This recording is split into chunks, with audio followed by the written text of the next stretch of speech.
স্বইচ্ছায় জীবন মান রাখ করেন সব করুন স্বইচ্ছায় জীবন মান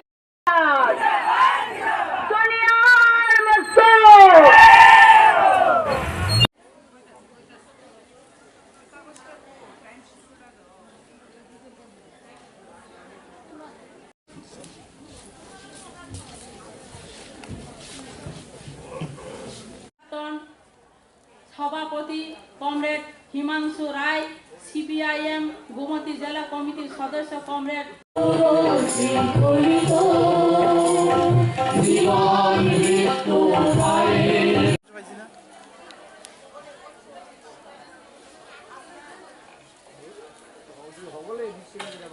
প্রাক্তন মন্ত্রী কমরেড শ্যামল চক্রবর্তী।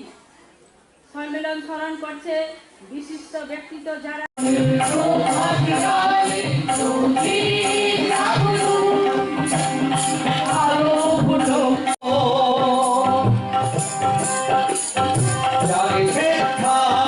मनरेगा में काम किए जो मजदूर हैं उनका 3,500 करोड़ কমরেড মালিনী ভট্টাচার্যকে আমরা বরণ করে নেব। স্বেচ্ছাসেবকদের कहीं पे भी काम नहीं मिल रहा है और जिन्होंने काम किया, मनरेगा में कौन काम करता है?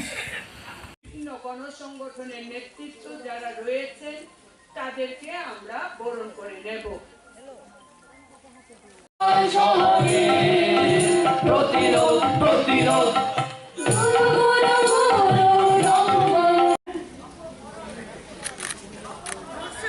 चीट करना, चीटिंग याद है? चीटिंग पता है? पता है, हाँ चीटिंग बुझते, ठीक है। तो क्या किया हमारे प्रधानमंत्री ने? जन धन का खाता जो है, जन धन का खाता खोला ना देश में। जन धन के खाते में 3 महीने के लिए औरतों का, कुछ औरतों का, वो भी सभी नहीं, कुछ औरतों के खाते में कितना डाला? पूरा महीने का लिए। बहुत बीजेपी को दया आया औरतों के ऊपर है। 1 महीने का खर्चे के लिए कितना पैसा डाला बताओ? त्रिपुरा में जनधन का खाता है ना? जनधन खाता है कि नहीं औरतों का? जरा फाइंड आउट करो, पूछो, मालूम होना चाहिए हमें। 500 रुपया, 500 1 महीने के लिए। 500 रुपया में जिंदा रह सकता है 1 महीना? आप मार्केट में जाओगे तो 2 किलो तेल आएगा, 2 लीटर तेल आएगा सिर्फ 500 रुपया में। इतना महंगा हो गया तेल। और पूरा महीना हमारे प्रधानमंत्री मोदी जी बोल रहे हैं आप सिर्फ 500 रुपया में जिंदा रहना है। औरतों को बताना पड़ेगा ना, ये शर्म आनी चाहिए बीजेपी वालों को कि आप मजाक कर रहे हो औरतों का, गरीब औरतों का।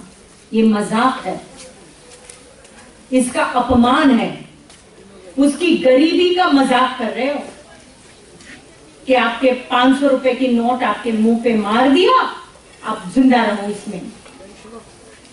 हमने कहा आप सभी को 10 किलो अनाज मुफ्त दो, क्योंकि अनाज जिंदा रहने के लिए खाने पीने की चीजों की जरूरत होती है।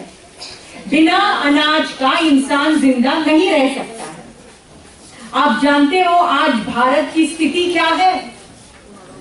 पूरी दुनिया में सबसे ज्यादा भूखे लोग भारत में हैं।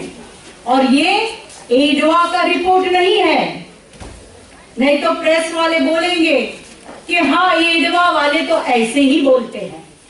ये रिपोर्ट इंटरनेशनल एजेंसीज का है। ग्लोबल हंगर रिपोर्ट जो आता है, उन्होंने कहा है कि दुनिया में जितने भूखे लोग हैं उससे आधा से ज्यादा एक ही देश में है और वो भारत में है। अभी हमारे 18 कॉन्फ्रेंसेस खत्म हुए हैं, 18, ये 19वां कॉन्फ्रेंस है और सभी कॉन्फ्रेंसेस में औरतों ने ये बात रखी है कि आज 2 वक्त का चूल्हा नहीं जल रहा है। 50% से ज्यादा लोगों के घरों में ये हकीकत है, खाना बना नहीं पा रहे हैं क्योंकि उनके पास खरीदने के लिए उनके पास कोई क्षमता नहीं बची है।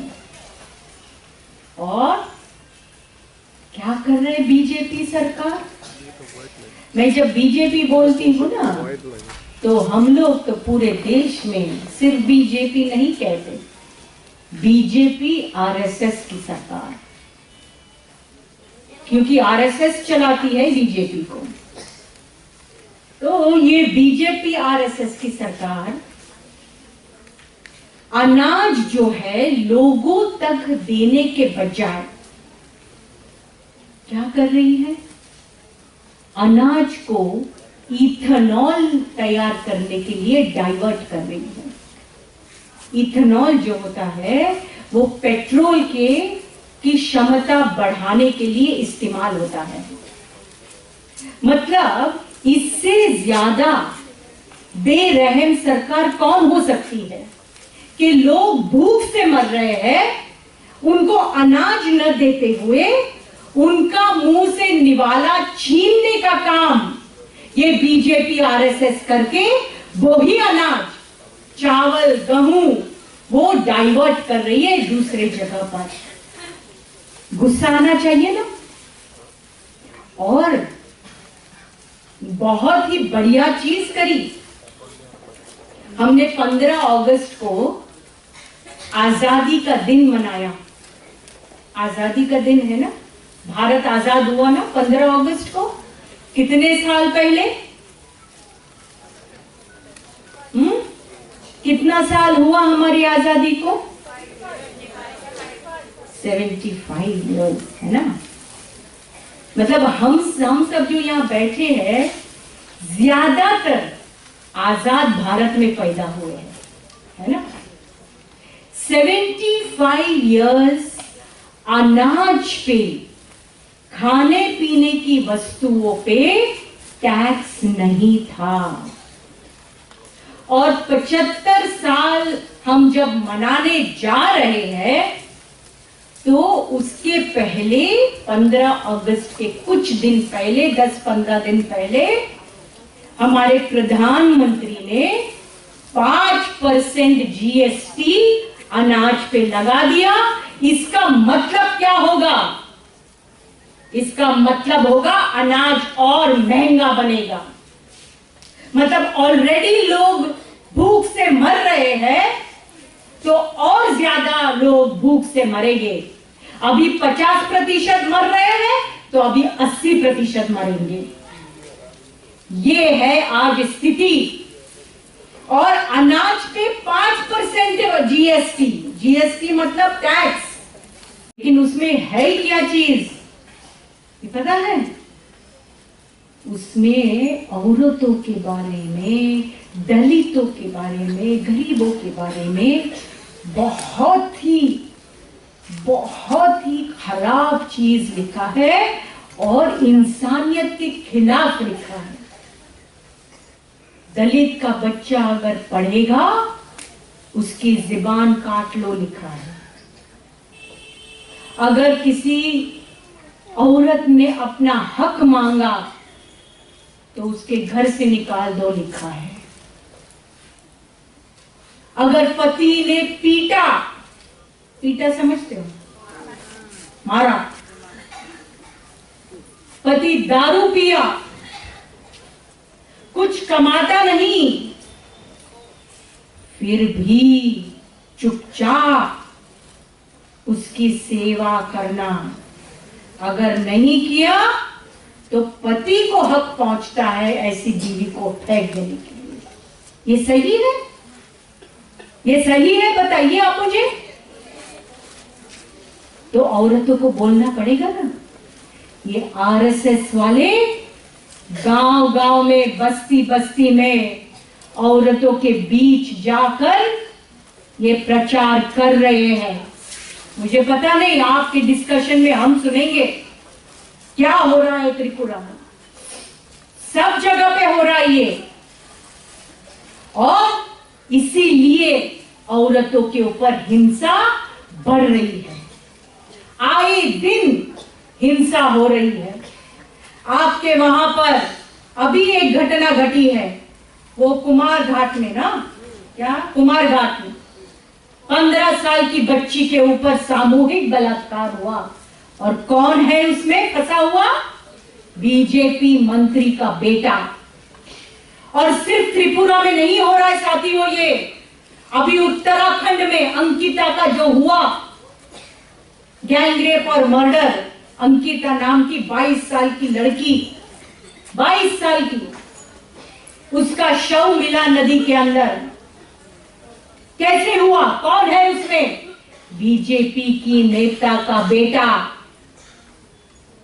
उन्नाव में, उत्तर प्रदेश में कौन था? बीजेपी का एमएलए, अभी जेल में बैठा है। पहले नहीं जेल में गया। महिला समिति ने बहुत आवाज उठाई पूरे देश में, और उत्तर प्रदेश में भी आवाज उठाई, तब उनको अरेस्ट करना पड़ा। कोर्ट ने भी कहा ये क्या चल रहा है, अभी जेल में बैठा है। ऐसा हर एक जगह पे, और पहली बार हो रहा है हमारे देश में कि जिस जात का वो जो गुनहगार है, अगर वो उसकी जात के लोग रास्ते पे आ रहे हैं गुनहगार को बचाने के लिए। ये अभी हाथरस में जो हुआ, हाथरस में एक दलित लड़की को मार डाला। कौन था वो? हम जात और धर्म नहीं देखते, गुनहगार तो गुनहगार है ना? कोई भी जात का हो या कोई भी धर्म का हो, जो गुनाह करता है उसको हमारे देश में सजा मिलनी चाहिए। फिर वो दलित है, ब्राह्मण है, हिंदू है, मुसलमान है, क्रिश्चियन है, आदिवासी है, बिगैर आदिवासी, कोई भी गुनहगार वो गुनहगार है। लेकिन हाथरस में वो गुनहगार ठाकुर समाज का था, और जो मुख्यमंत्री है योगी, वो ठाकुर समाज के है। इसलिए पूरा पुलिस, पूरा सरकारी लोग सब लग गए वो गुनहगार को बचाने के लिए। शर्म आनी चाहिए। लेकिन महिला समिति और पूरे आंदोलन ने लगातार आवाज उठाई, हम नहीं सहन करेंगे।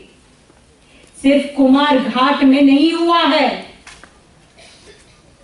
उत्तराखंड में, दिल्ली में, गुजरात में, यूपी में आए दिन हो रहा है। आए दिन लड़कियों का अपहरण हो रहा है।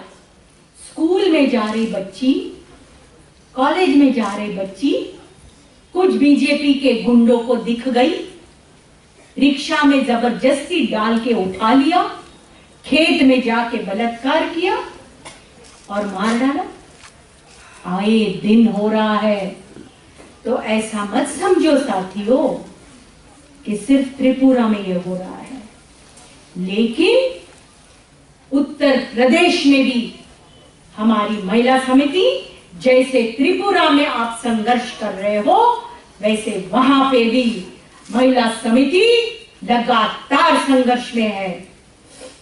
वहां पे भी दहशत होता है। 5 औरतें एक साथ आती है, इमीडिएटली पुलिस आ जाती है। नहीं नहीं नहीं, बैन है।